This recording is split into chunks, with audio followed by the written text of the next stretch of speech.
All right, so I'm joined this morning by Tony Cibotti with Lux Foundation Solutions. He is going to walk us through some things that people can be thinking about since they're spending so much extra time in their house, and just give us some good tips for some home maintenance stuff. So thanks for hopping on with me this morning, Tony. Absolutely. Thanks for the invite. Yeah, no problem. So in addition to what you guys do, which I want you to just give people an overview, I know that you guys are doing some cool things right now in light of COVID, just kind of expanded into different areas of service that I want to talk about as well. So could you just give people an idea of just a general overview of Lux and what you guys are all about? Yeah. So we're Lux Foundation Solutions. We're a structural repair company. So we mainly focus on like crawl space repair, basement repair, and waterproofing. However, in light of the whole COVID thing happening, what we decided to do, since we already kind of had the tooling for it, we just restructured to do disinfecting services as well and sanitation. So we ended up buying some products. We got some products that are like EPA, FDA, everything approved to go out and actually truly deep clean somebody's workspace before they either re-enter it or somebody's home if they're concerned about any sort of contaminants that might be in that area. Gotcha. So you can do commercial or residential. We can, yeah. So, and it's a more invasive process of cleaning than just like a Lysol wipes on your countertops, because that stuff does do a good job, but it doesn't get into like your HVAC ventilation systems or into your air ducts. We go in with kind of like a fog machine and fog down like ceiling to floor, as well as getting into those ducting systems, just so everything kind of gets cleared out. So. Gotcha. So how long does somebody have to stay out of the area after you do that? Afterwards, we recommend, I mean, it acts pretty fast, but we still recommend like an hour window. So, and we've kind of worked with a couple of companies on kind of working around their work schedule. If we know that they're going into work at 8 o'clock, we'll show up either beforehand as long as somebody lets us in. Mm-hmm. So we don't disturb, their flow of how they're doing business. So. Gotcha. Well, that's awesome. So that's obviously something that people could do it all comes down to personal preference, but I guess for companies as they're reopening, this is something that people might opt to be doing, once a week, right? I mean, have you seen that yet? So the stuff actually, the chemicals that we use are like a blended system. One is like an instant inhibitor or an instant like sanitizer. So it instantly kills the bacteria. The other part, because it's blended, is kind of that inhibitor. So it stays on that surface for a while. And it really depends on what you're doing in that workspace. So if you're like a McDonald's and you have people transferring burgers across, then you probably need to do it like once a week, just because there's so many hands touching that area. If you're just like an office space and you occasionally are using a desk, you might be able to get away with like a month. It depending on your comfort level and everything, but definitely that stuff does a hell of a job. Yeah. So obviously one of the things that you guys are probably seeing a lot kind of moving on from COVID specific stuff is we've had a lot of rain recently. And I know I've had conversations with people, everyone's spending a lot of time at home.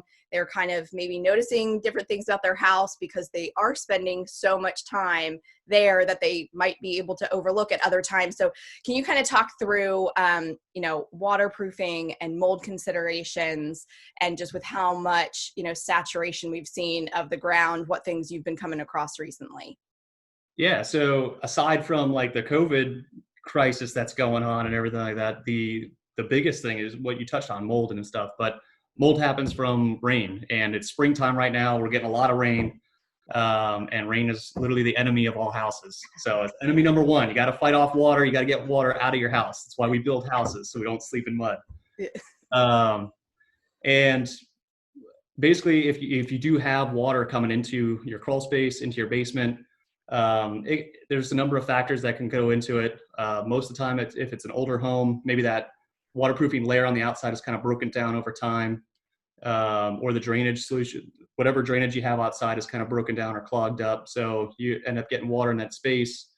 And we basically go out and waterproof crawl spaces, basements. However, crawl spaces are very difficult. I mean, most builders, I would say probably 99% of crawl spaces are just not built well. And it's not necessarily an issue of the builder. It's just the code hasn't caught up. Like building code just isn't at the level of where it should be for like a crawl space. So Yeah. you can kind of get away with a lot of workmanship and stuff in those areas. And I see a lot of water coming into those spaces.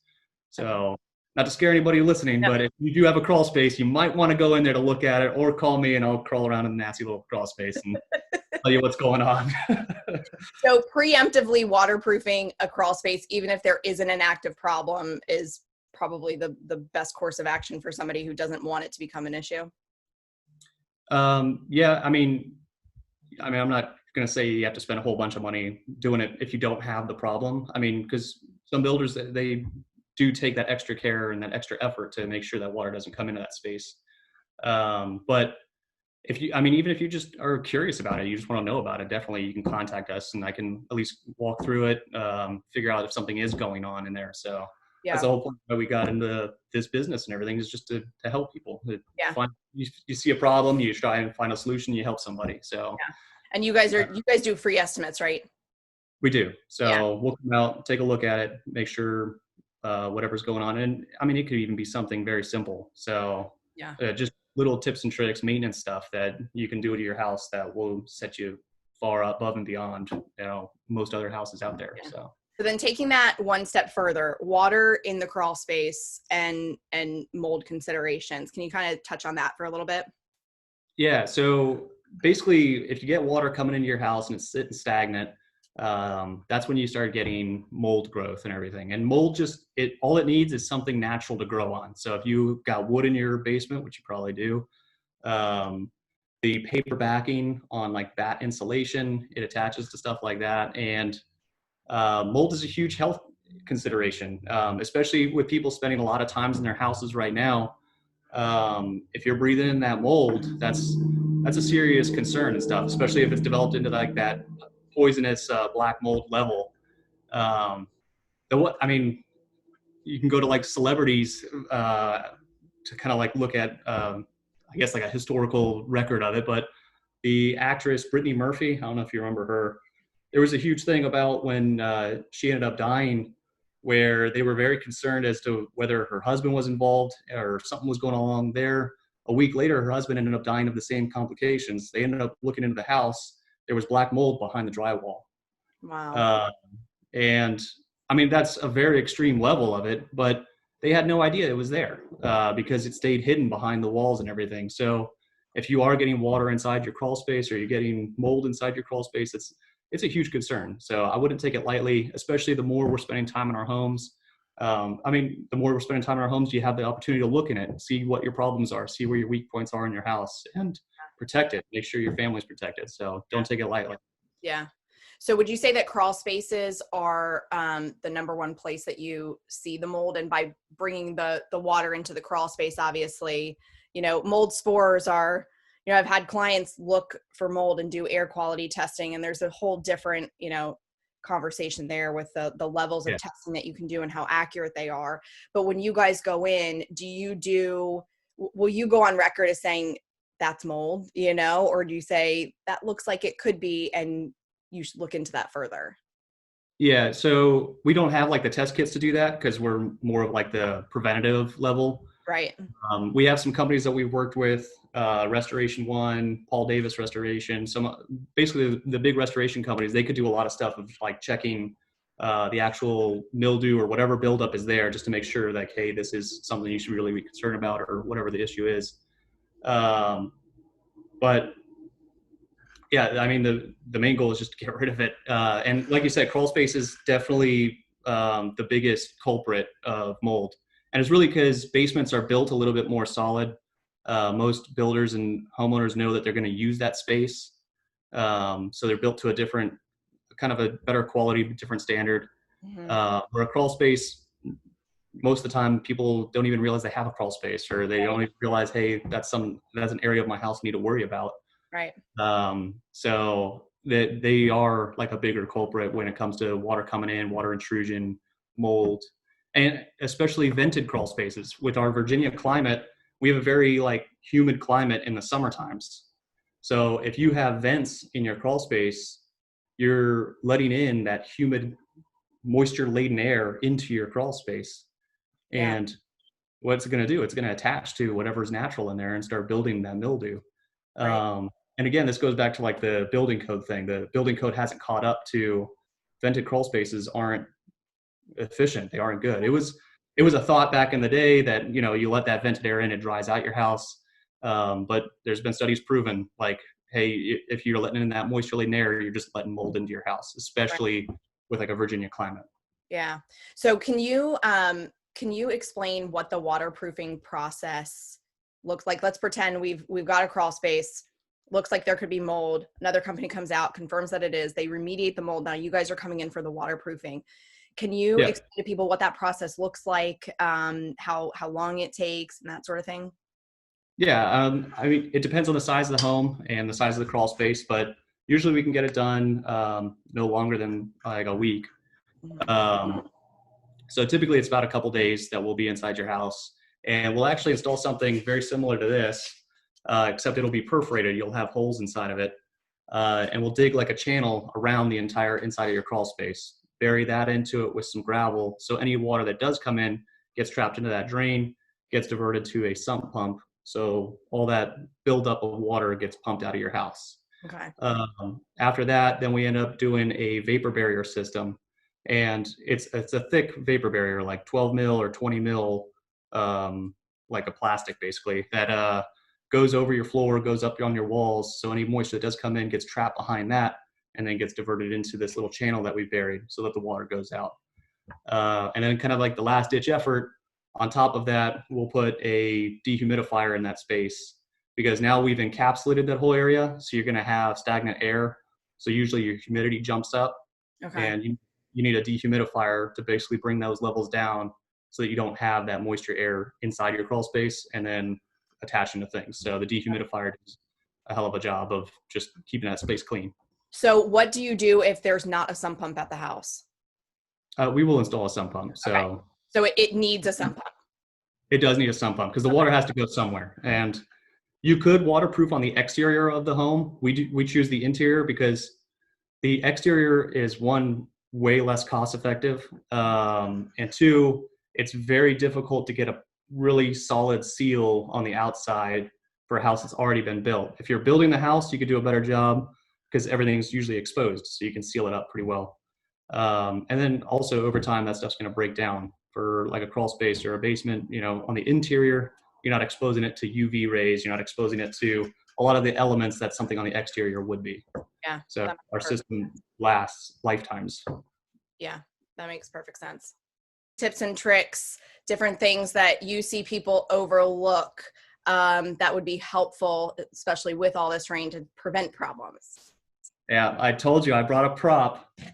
So this right here, this is just a little section, but definitely corrugated pipe on your downspouts. So from your gutters, downspout, most of the time there's this little splash guard that's just sitting right there.